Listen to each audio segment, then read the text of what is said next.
But the kit is a representation of our police department saying, you know, you might have a wandering episode and we're here for you. Montgomery County 911, what's the address of the emergency?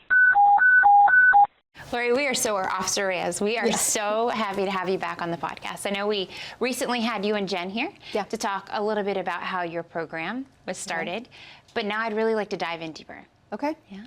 So just right off the bat, I know that you recently had a success story. I know we've had a ton of success stories, but recently. Yeah. So can you tell us a little bit about it? So we did have a success story. We have a young man that we've worked with through the years, I mean, probably over 10 years. Okay. And he had an elopement, which is a common term in the autism community. It's elopement or wandering. Now, is elopement and wandering the same thing? Sometimes, you know, it's the same thing. Yeah, for all intents and purposes, it's the same thing. It's a common term for individuals in the autism community. It's called elopement, but it's wandering, elopement. So this young man, he ultimately managed to elope from his home. He walked out of his home. Parents didn't realize. And we had provided through the course of our outreach, we provide part of our safety kit is this safety t-shirt. And we're going to talk about that, I know. Yeah. So he was wearing the Montgomery County Police Autism IDD safety t-shirt, and he eloped from his home. Like I said, family didn't know. Neighbors saw him wearing this t-shirt that says, I'm a person. And we have one here with us. I am a person who has autism or IDD. Please call 911 if I am alone. Now, important with that t-shirt, we only provide that t-shirt for those that are in immediate risk should they wander, meaning going into traffic or not making safe decisions, and for those that are non-speaking. So we don't provide it to those kind of navigating their way to independence. I want that to be clear. And I also want to be clear, it's part of our safety kit and resources, and it's voluntary. A parent or a caregiver can choose to use it how they feel most comfortable, because you know we understand that having a t-shirt like that on isn't for everybody or isn't in everybody's comfort level. Right. So with that, we provide the t-shirt to families and caregivers as part of our larger wandering safety kit. So if a mom or dad call and their child has eloped, you guys come out, you would give them the safety kit. There would be this t-shirt in there, and if they chose to, and they thought, okay, my son or daughter may have, or family loved one has a possibility of eloping, I'll put this on, I'll put this t-shirt on them. Yeah. And then if they do, neighbors, community members will see this and know, hey. Yeah, and we do hand them out proactively at some of our events. But again, we do ask, we are very specific in, number one, it's us, it's one of our unit officers providing the shirt, and then two, making sure they know that this is only to be worn by individuals that are not speaking and are immediate risk should they wander or elope. Now, you talk about safety kit. What is in that safety kit? So the safety kit, other than the t-shirt. Yeah, the safety kit, you know what? The safety kit is, of course, an actual kit, but the kit is a representation of our police department saying, you know, you might have a wandering episode and we're here for you. We're not judging you. We want you to call 911. So the safety kit is kind of a representation of our effort to say you're not alone in this journey. But what's in the safety kit is the safety t-shirt, the wandering t-shirt, window clings for the home and for the car that say, a person with autism or another intellectual disability might be a passenger in this car or might be residing in the home, may not respond to verbal commands. So we also have stop signs. People say, why do you have a stop sign? Well, for some, we can work with individuals to put a stop sign on the inside of the door so that maybe they stop before they're going to wander out the door. They get an idea, oh, I have to stop, there's a stop sign. So, and then most importantly in the kit, we provide our contact information. I mean, that's the most important, to say, reach out if you need us. That's the message delivered within the tangible kit that we provide them. Fantastic. And working with these families who have loved ones with autism, what do you feel like one of your biggest challenges is that you've encountered? So when we started the program 20 years ago now, it's nice to say. Yeah, it's incredible. One of our biggest challenges then, as it is now, is folks not wanting to call 911. should their loved one be missing or in crisis. And there's many different reasons why. Yeah, fear. You know, fear. And you know what? We're both moms. Yeah. You know, sometimes we wouldn't want 5 police cars in the front of our house because our child has special needs, has wandered. You think everyone's judging you. You think, wow, they're going to think I'm a crappy mom, you know, that I let this happen. That's one reason. Or maybe they don't speak English. Or maybe they're worried that we're going to tell Child Protective Services, or focus is going to be on them because they had this episode. And what we want to say is, please call 911. Our unit is a wraparound approach, meaning we will help you. We'll provide the resources, and calling 911 is so important because we have officers that work in specialized units that'll drop what they're doing because a kid is missing. Absolutely. You know, and so I want parents to know and caregivers to know that in calling 911, you're not getting judgment. You're getting, in most cases, other parents, you know, that are trying to help them on that journey. Yeah, absolutely. Now, I know our department has this incredible program that you've created. Do other departments around our area have similar programs? So it's getting better. So 10 years ago, I would have said, well, not as many. But we've worked both locally and nationally with Department of Justice and all other federal agencies. So they are kind of planting the seeds with other departments. And they don't have we're an official unit. We're very proud of that. Yeah. But we're working, other departments, other agencies are working to get more resources in place with the understanding of how important it is for officers to be familiar with autism and IDD, intellectual developmental disabilities. Now, have we seen an increase of calls that we're responding to with prevalency of autism in the past as to now? Yeah, so I think it's important. I always share the statistics because the statistics matter. So in 2004, the prevalency rate of autism was about 1 in 150 births. And now it's 1 in 44, with some saying in Maryland it might be as high as 1 in 39 births. Wow. So when you look at the individuals in 2004, you know, that were my little peanuts, I used to call them, well, now they're growing bigger. And with that comes an increase in age and prevalency altogether.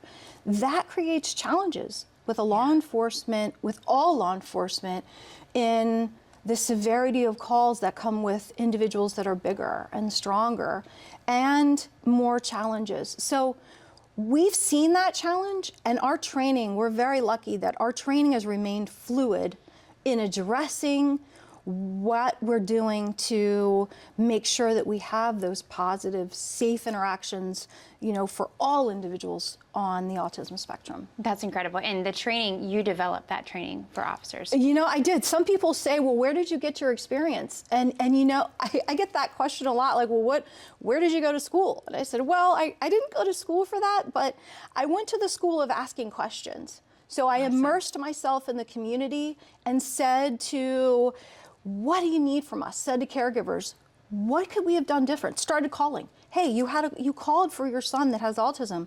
What did officers do that you didn't like, and what did they do that was great? So I started to incorporate that into the training, and before you know it, we've got this kind of nationally recognized curriculum, and I'm very proud of that. And that's because of the officers that do a great job, you know, making sure they share their stories. Well, I know you're always quick to put everything, you know, thank the officers, but you need to realize you've created this program and you have educated us and given us that wisdom. But I like what you say, that you show up at people's houses and you say, what do you need? Yeah. As a mom, I think how amazing it would be for somebody to show up and say, what do you need? You know, especially in our moment of fear when we are in the middle of crisis, and to have somebody who we were maybe afraid to call, to say, I'm here for you. What do you need? So you know what? I know, I always reflect it back on the officers. So we'll go back. So last year, myself, Officer Stoughton, Officer Bond, we provided 600 follow-ups. Those are just the ones we captured, 600 follow-ups. Wow. So what is a follow-up? So a follow-up is myself or one of the other officers calling a family and saying, okay, you had this incident of wandering, or we had found your child, you know, in the middle of an intersection or something, right? So the follow-up consists of, oftentimes calling a mom and saying, "Are you okay? Are you okay?" But also the follow-up consists of making sure that they know what resources are there. And what I'm most proud of is that when we make those calls, they say, "Wow, you know, your officers did a really good job. Your officers did a really good job." And that makes my heart happy. Oh yeah, that's incredible. Now you say resources. Do you have partnerships throughout the community that then you put those moms or those dads, those family members in contact with? Yeah. Yeah. We're really, so we have got great partnerships with, say, Pathfinders for Autism. Okay. We love them. We work with them. We teach with them. Then, I love it. We have a great partnership with MCPS, with our school system. Incredible. And that doesn't happen by accident, right? That happens because we work and partner with our school system a lot to make sure that the students who have special needs maybe get the support that maybe their family needs the support. So the partnerships are really a true asset for us, and especially that relationship we've developed with the school system and making sure none of the kids slip through the cracks.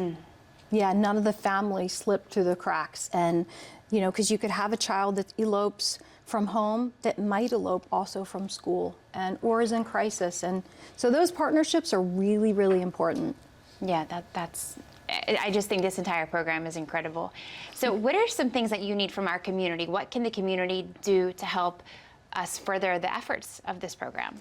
You know, people ask me that, and I think the main thing with the community is being aware, right? Being aware.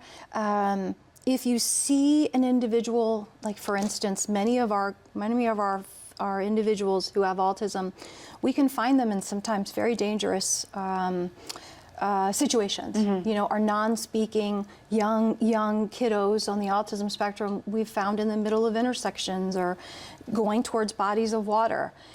And the community has been fantastic in calling 911, but we say, please keep doing that. If you see something, don't hesitate to call. And some will say, well, what if I get it wrong? What if it's a person who's navigating this world and has independence, but also has a disability? But you call. You know, it's okay. Just call. Let us figure it out. And in calling 911, you might get the officer that just makes sure that that person is okay. And is there anything wrong with that? No. So that I want the community to know that it's okay if they see something. Please just continue to call 911. Okay, it'll just lead to another conversation. Yes, exactly. Fantastic. Another interaction. Awesome. Yeah. Fantastic. Well, thank you so much again for being here. We almost forgot. Oh, we did. We almost forgot. And so this wraps around because I love to talk about other officers. I know, and I love to talk about this particular officer too. Yeah. So real quick, because you know, I'm proud of all the officers. I think they do. We have created what you said, this culture here. But one officer, Officer Brown. Yes. So can I back up? I'll tell you a little bit about why this story is near and dear to my heart. So we have a young man who, a big guy, 18 years old, diagnosed with autism, and he was having some challenges, and he was finding himself in crisis, and sometimes. Now, had this been somebody that you had dealt with previously throughout the years? Yes. So in the last 6 months or so. Okay. So he had some interactions with law enforcement that we do a home visit. So what I do is I go to the house and I'll talk to this young man when he's not in crisis and say what he can do if we find him in crisis again, you know, if his mom had to call, what he should do, meaning he should listen to officers even though he's really mad or he's really upset.